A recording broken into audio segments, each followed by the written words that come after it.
Greetings YouTube, Captain Machine here, back for another video, and today we're going to be talking about a product I purchased yesterday and how I think it's a recommended buy if you're a fan of this kind of thing, and that is The Chosen of Khorne by Anthony Reynolds, which is one of Black Library's audio dramas. Is it audio drama? Yeah, I just say audio drama as well, yeah. And I picked this up for £10 in Games Workshop. Most good bookstores might own a copy of this. I've seen a couple of these floating around Waterstones, and you can get it online as well. And you can, if you want to, just buy the MP3, which is something I'm drifting towards. I think it's around about £8 for the MP3, or whatever that is in dollars. And it's 70 minutes long, and I think it's worth my money and my time. And it may be worth your time too. And before we start talking about why I think that, I'm just going to talk about the actual quality of production here. It used to be back in the day when they first started doing these, there'd be one guy doing all the narration, all the characters, everything. I mean, with some sound effects provided by Relic from their computer games, like Dawn of War, Space Marine, things like that. But ultimately, it was a one-man show. This is the second CD I bought where they've broken that mould. Unless of course there was a female character involved, at which point you got a female voice actor to come in. Unless of course the female character was like an old crow, at which point the man would do it anyway. But Blood and Thorn, I think it's called. Talon and Thorn? Talon and Thorn, sorry. Which is the Eisenhorn one, is the first one I bought where it had multiple voice actors in it. It was really, really good, because it was interesting when the characters had conversation with each other, you could follow it, rather than the narrator constantly switching back and forth, telling you who's speaking, or the actor putting silly voices on to signify who was talking. There were two distinct voice actors having a conversation with each other. It makes it much easier to follow the dialogue, and the same happens here. In fact, I think there's 4 voice actors in here in total, for the 4 speaking roles within the actual story. And yeah, it's a direction in quality that I'm really looking forward to listening to in the future.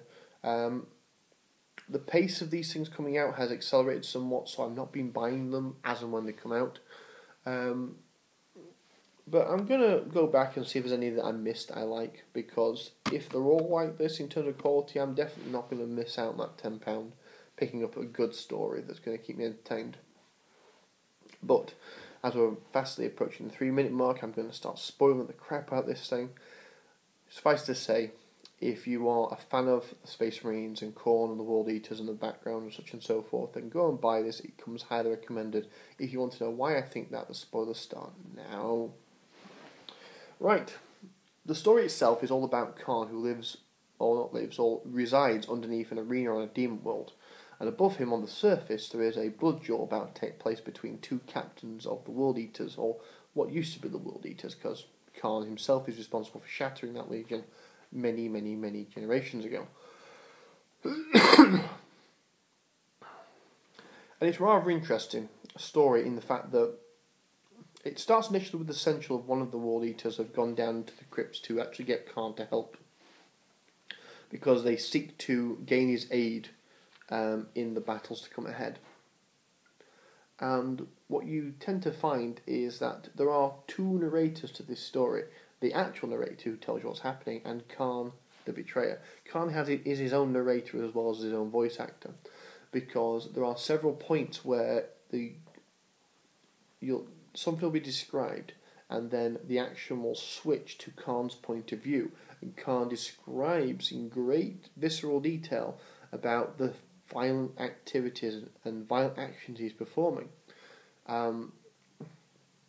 And there's lots of there's a booming crescendo of noise, and there's sound effects of chain blades going from the background, and the screams of the dying, and his voice gets louder and more aggressive the further and further and further into his story he gets, and all of a sudden, bam, the sound cuts out, and then there's a brief pause and moment where you think to yourself, has it stopped?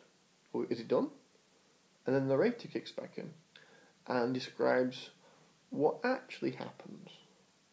Because it turns out Khorne the Betrayer, as much as he is a violent psychopath and a great warrior to boot, he is also delusional in terms of what he sees in the world around him.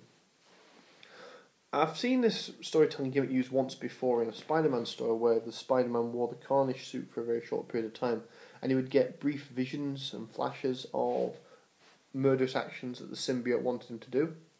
And it's kind of like that. Basically, he's imagining violent actions he's going to perform rather than actually recounting to us as an audience the violent actions he's actually performing. As far as the narrator's concerned, Khorne is actually quite a calm and collected individual, and he gives off that impression to most of the people he bumps into, although their self-preservation instinct kicks in the moment they start talking to him and they see the rage in his eyes. But it's rather fascinating that you have this duality of story between two characters, or two narrators, constantly at war with each other in terms of figuring out who is actually telling you the truth. And I suppose it lies somewhere in the middle, because once you get into if you ever fall into the trap of thinking what Khorne is saying is not going to happen, never does happen, then you will be surprised, because occasionally he will say things which do happen, and the narrator doesn't go back to the point where Khorne picked up and tell you what actually happened. Sometimes the narrator will just carry on from that point and actually tell you what the outcome of what happened is. So it's a little bit of a guessing game, but it's rather fascinating that you have this duality of this character. In the fact is, his actions and his feelings are separate to each other, and he fantasises about these violent, extreme, brutal acts, which he sometimes does and sometimes doesn't carry out.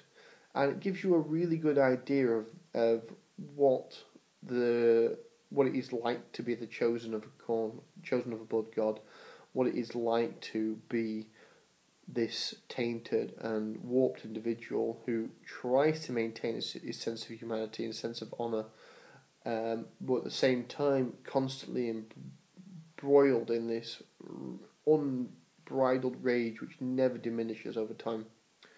Either way, thank you for your time, guys. I hope you enjoyed this video, and I do highly recommend this. I really do.